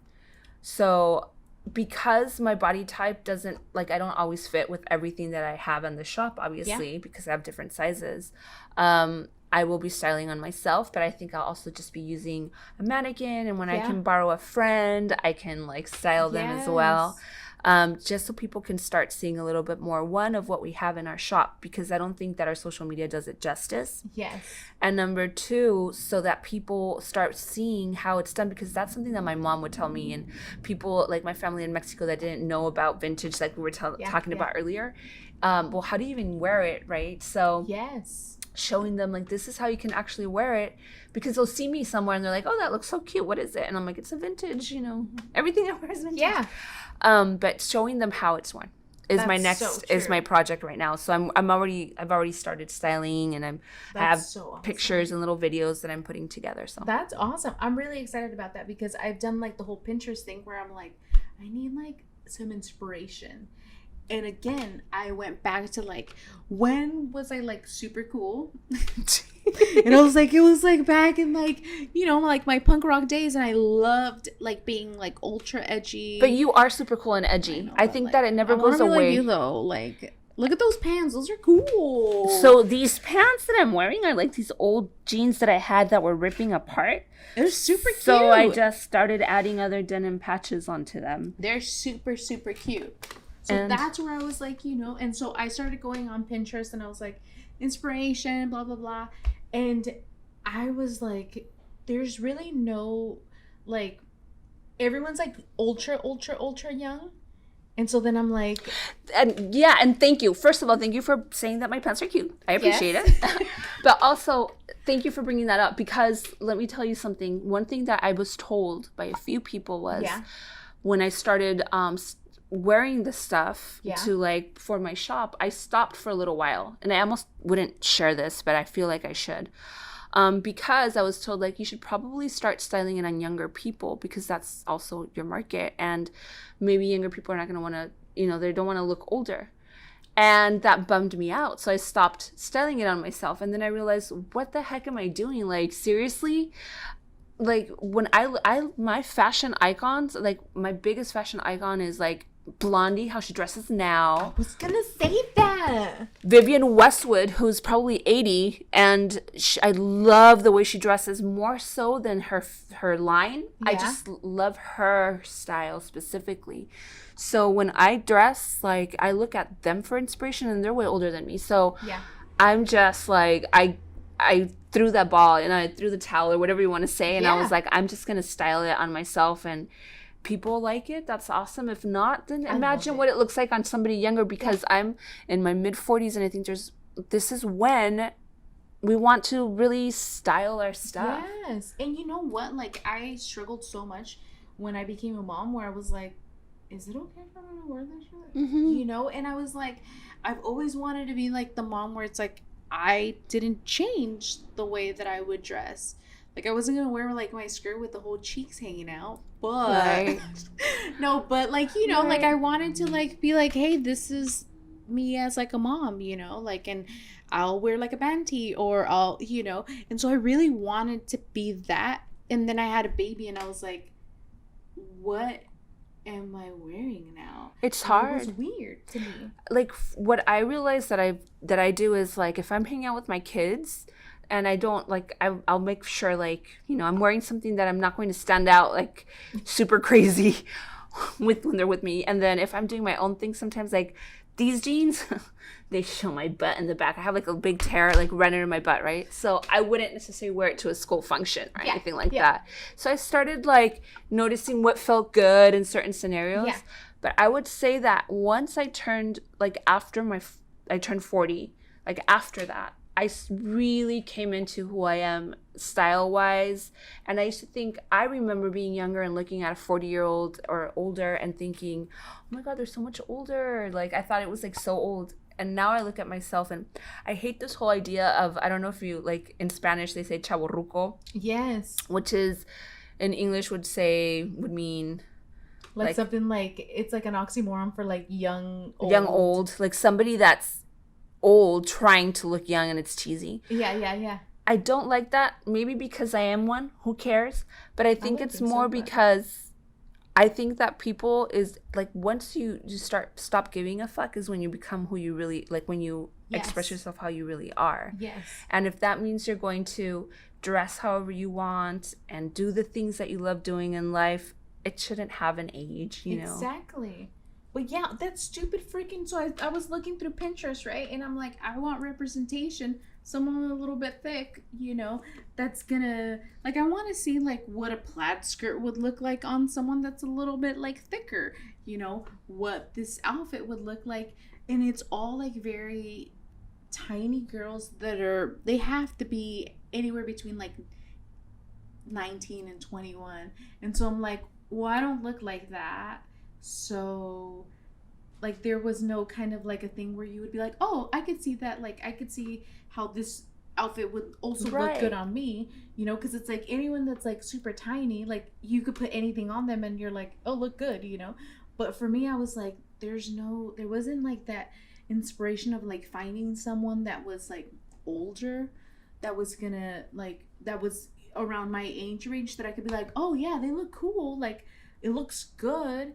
It's all like super young. And so like I feel like that was like when I met you and I was like, oh my God, like my juices started flowing and I was like, oh, that's awesome. I love to hear that. I appreciate you. Awesome. You know, and it's like, and you're wearing like really cool stuff. And to me, I was like, oh my God, like I want to wear all the fun stuff and I want to do all this really cool stuff, because it's like there is no like, to me, like, I've never been like, oh, once you're like 30, you can't wear this shit. You know, it's like, for me, I'm like, what the fuck? Like, you know, whatever. So it's like, I'll wear like all kinds of stuff. But it's like, for me, like, I was like, oh my God, she wears that so well. Like, but it's because you have to feel comfortable. True. And I appreciate you. Thank you for saying that. Yeah. But it's like, you have to feel comfortable, and like you're saying, representation, like, so you know what it's going to look like on, without you having to go out and like figure out an outfit. True. So I think that what I realize is, for me, like I became in alignment with like the stuff I like. So I used to be in high school, I was like nerdy, you know, and then all of a sudden I was like really into like goth, because my favorite band was The Cure and still is, and you know, all the 80s like gothy bands and all of that. So I was only dressed in black for years, to the point where like everybody would ask me if I was wearing a Halloween costume, or my mom was like, are you going to a funeral? And I was like, whatever. That was the line I was going to ask you. I'm like, what? My mom would always ask, ¿a qué horas comienza el funeral or something? I was like, what? ¿Por qué? Porque se te murió la moda. I know, you're like, oh, your fashion's dead, huh? Yeah. No, but you know what? And so for me, like, same thing, where it was like, you know, like I had like that dark phase, and I was just kind of like, you know. Yeah, it can get you down a little. And then I went through like once I met my husband, he was really into punk rock, and I was really into it also. But he taught me a lot of like the music I love now, and we would travel, and he was a video. He used to do a lot of video back in the day, and so we would sometimes go to like the Addicts concerts. We went all the way to the UK in the Addicts and recorded it, and like, so I would go through like, that's so awesome. It was like a dream come true. That time that we went to the UK actually wasn't with the Addicts. It was we went to a festival to see all these punk bands, and that was cool. But all these Free things Kids? that we did, we went to. I can't remember the name right now. Holidays in the Sun. It was a punk festival. And it was in this little town by Scotland called Morecambe Bay, which is by Blackpool, where Robert Smith was born, from The Cure. Yeah. You're like, in case no one knows. In case somebody out there cares. They're like, who's Robert Smith? And then, who's The Cure? What the hell? But I think that everybody knows these things, right? Yeah. But we went to this town, and it was like the 3 days of just punk bands, and all those punk bands that you could imagine from the UK were there. And the Addicts was there playing with the guitarist of and singer of the Toy Dolls, Olga. And that was a really cool show. But that was like my whole like transition into like loving like the punk aesthetic. And so I've never been so committed to an aesthetic that I have to stay with it. And at times I felt like kind of left out of a lot of it.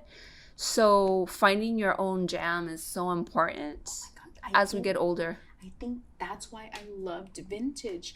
Because for me, like, I was like, well, like, I was never into the pinup thing, you know. Never right, and into, people think that vintage is also, a lot of people have the idea that it has to be pinup. Yeah. And that's just such a small little part of it. Exactly. So then I was like, well, like, I want to wear all the fun stuff and, like, not be like, oh, well, she's goth, or, oh, well, she's, you know, I didn't want to, like, I kind of didn't want to get tied into, like, one, like, little genre, you know. So I was like, oh my God, I love vintage, like, clothes, and I want to, one day I want to wear this, and then the next day I want to wear that, and so for me, I was like, I saw it as like an opportunity to just be like, I get to wear whatever the hell I want, whenever the hell I want, you know. But I felt like when, like, I was like in high school and I had like this very like punk like style, I felt like I just felt really good, like powerful. Yeah, I don't know, me too, because it's very intimidating. I feel like we have a similar aesthetic because for me, and I don't know if this is a good thing to say or a bad, but I'm just gonna say it. I'm not very feminine. Yes, I love exploring like my more masculine side, even me though too. I consider myself very womanly. Yeah. I still am not very feminine in certain ways. Like, I love wearing men's shirts, and I love wearing, like, I dress like my husband a lot of times, or my friend Chris Glasses from Three Punk Ales next door. Sometimes I'll walk in and I'm wearing like an outfit, and everybody's like, why are you dressed like Chris Glasses? And I'm like, I look at him and we're wearing like the same outfit, and I'm like, depending on my mood of the day. And then the next day I walk in and everybody's like, why do you look like, you know, Frida Kahlo? And it's like, every day I feel different, you know? But I do like to bring in my more masculine aesthetic. Punk rock made me feel like powerful. Me too. And you know what? Like, I felt like, for me, like, I love dresses during the summer. Like, I love dresses because you're just kind of like one thing that you wear, and then wear some cute boots, and then you're good, you know? Exactly. But it's like, I've always loved boots because, like, it was like one of those things where it's like, we could get dirty right now. Like, we could, like, you know, we could crush cans, and yes, and we could do all kinds of shit, you know? Way. So for me, like, I love, like, being like, hey, like, I don't like to be like, oh shit, let me pull down my skirt. Or like, I love comfort and being able to be like, we could get really like dirty in like this clothes, or we could, you know, we could climb this fucking thing right now. Or but then they shove like this idea in your head that if you want to look feminine, you have to wear tight forming, fitting clothing that's made in China, you know. But the reality is that you can look very, like, you can look beautiful and not have to wear that specific style and feel comfortable, wear a dress like you said, but slap on a cool pair of boots, you know. And dude, I always thought, like, growing up, like, especially in more in high school, where I was like, okay, I'm a girl, I'm supposed to show these things off, right? But I don't have boobs. Oh, girl, we have the complete opposite problem. So then I'm like, so you get a push-up bra, and then you push it together. But then it's put like, that for me, sock underneath. Yeah, put socks and everything you can find. You know? And so for me, I was never like, you know, like I don't show chest ever. Me neither. Mainly because I don't have any. But like, I just never, you know, like, I like dressing for like the spare of the moment. Like, hey, we might have to hang lights tonight. I feel like I think we're like very similar in that sense. And then it's like, you know, where like I feel like, okay, I could wear this, and then if I wanted to, like, you know, dress it up, I'll just change to a different boot or change my shirt, or like I just like to where it's like so versatile, as opposed to like I have, because it's like I'm very limited on clothes, like this is coming from an amazing designer. I don't like to collect a lot of shit. I like to be like, I'm very like I have stuff in my closet that I'm like, if I'm not gonna wear it, it has to go. Yeah. Because it's like, for me, I'm like, I mean, it's awesome and everything, but it has to go if it's not gonna rotate. It has to, let's give it new life or whatever, but it's like, I love that kind of stuff, but at the same time, I'm like, I just don't, Well, you're officially invited to come to Upright Citizen. I'll hook you up. Let's look through and find some things. I'm going. And I recommend to you and anybody that is that wants to know how to fit into vintages. Measure yourself. Yes. You know this because this is what you do. Yeah. But know your measurements, because a vintage size, I'm a vintage size 13, and in modern size, I'm like a size 7. So it's going to be like, you can't just go off of what the tag says. Yeah, no. Yeah. So just so that you don't even disappoint yourself. So I used to disappoint myself all the time, and I'm like, why am I a size, whatever. Yes. And I would get so sad, but I realized the number means nothing. Just measure your chest, measure your waist, not where you think your waist should be when you wear low rise, but like your actual smallest part. Yeah, exactly. Measure your hips, measure your rise for your jeans. Yes. And measure the length if you want of your whatever. And so know your measurements, write them down, and then always have a measuring tape with yourself, so that if you don't want to try it on, or you're just, before you even try it on and you just want to see, is it even going to be something that I can fit in? Because vintage pieces they don't stretch, and if you try to like fit into something that isn't meant to be fitted, it's going to rip. Yeah. So like, if you can measure it prior, that's even easier. So relieves your headaches, and you're good to go. So it takes a little time. Also, if you're scared of like going to a vintage store and like you need advice, I don't recommend taking friends, because they're always going to talk you out of stuff or into things. I think you have to be in good space. Yes. And wear your favorite pair of boots or shoes when you go. So true. So true. That is great advice, because a lot of people, especially when I would go to the store, I would be like, what do you think? And they would be like, oh my god, great. And then I'm like, but then in my mind, I'm like, are you really going to wear it? And then you're like, no, but the peer pressure's on. Yeah. And so then you're like, fine, Or you get really excited about this vintage piece that for somebody else might look antiquated, or it looks, I don't like that print, or they don't like the color. I'm like, they're not wearing it. And I feel heartbroken when I see girls walk out of the shop and they're like, hey, like, all right, well, I'll come back, and they leave something that they really wanted because their friends said that they didn't like it. Yeah, fuck that shit. I'm the one that's gonna be wearing it. Exactly. And I have some weird ass shit that I'm like, I wear this. Like, my mom, she's like, esa camisa está como media fea. And I was like, that's my mom. I'm like, esta camisa está en estilo ahorita, okay? Es la moda. And she's like, okay. Y aparte es lo que te gusta, o sea, like, you have to wear what makes you happy. And if you're trying to create a wardrobe that you love, and your friend is with you telling you buy it or don't buy it, then you're still not doing what you want to. Yeah. We have to trust our instincts. And clothes is meant to be like enjoyed, loved. It's supposed to make you feel good when you wear it. Where you look in the mirror and you're like, damn, I fucking look good, And it's like, it's not supposed to be something where you're like, you put it on and you're like, ugh. Girl, did you see the Selena? The Netflix? Not yet, no. Oh my gosh. I'm going to tell you. I'm going to tell you something. Tell me. Yeah. So there's a part, like, the outfit that she makes that everybody knows her with, a pantsuit with the sequins, a purple one that ties on her neck. It's in the show, and I guess later on I like researched it. Her husband and her brother didn't like it. When she made it, she was like, oh my god, like, super happy. It was like the big event. It was her last show, you know, it was like this huge thing, and she was so excited about this pantsuit that she made, and she felt so good in it. And then when she told them, what do you think? They're like, well, you look kind of short and stubby. And then they're like, oh, I don't love it. And then she hits the stage, and it is the outfit that we all love. I have chills.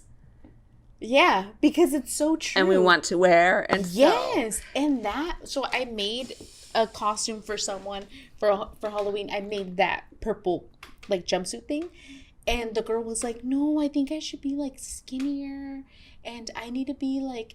And I'm like, "No," I'm like, "Trust me." And she's like, "Okay." And so I was like, "Look, you think that it's supposed to be down here, it's supposed to be at your waist, it's gonna create a really good shape, trust me." And she's like, "Okay." So we did it, and she was like, "Oh my god, I fucking look good."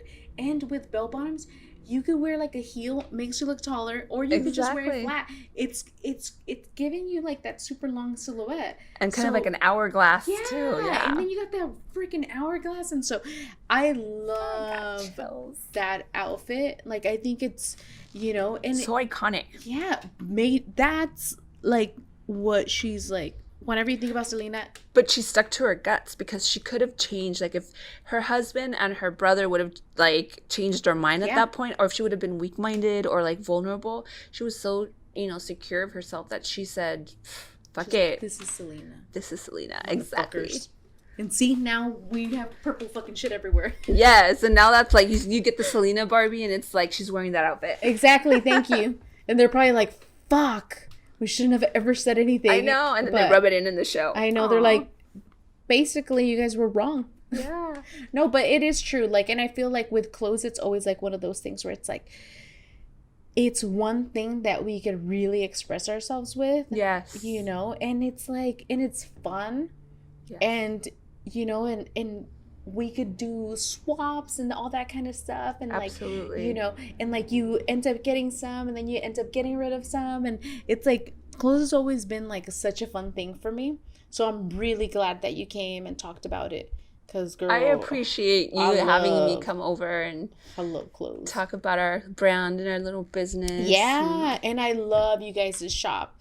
So thank you. For me, I'm like, I'm like, because my daughter's like, well, maybe we could go to the vintage shop, so she knows the difference between a vintage shop and a thrift store. Good. And I was like, yeah, we can, and so she's like all excited about it. Well, now you have to come in so I can help you figure some things out with your wardrobe. Yeah. And I'll give you the sneak peek of all the back stuff that we have, because we have to constantly bring things in. So, yeah, for sure. Yeah. Thank you for coming. Thank you for having me. Love you. Yeah, love you too.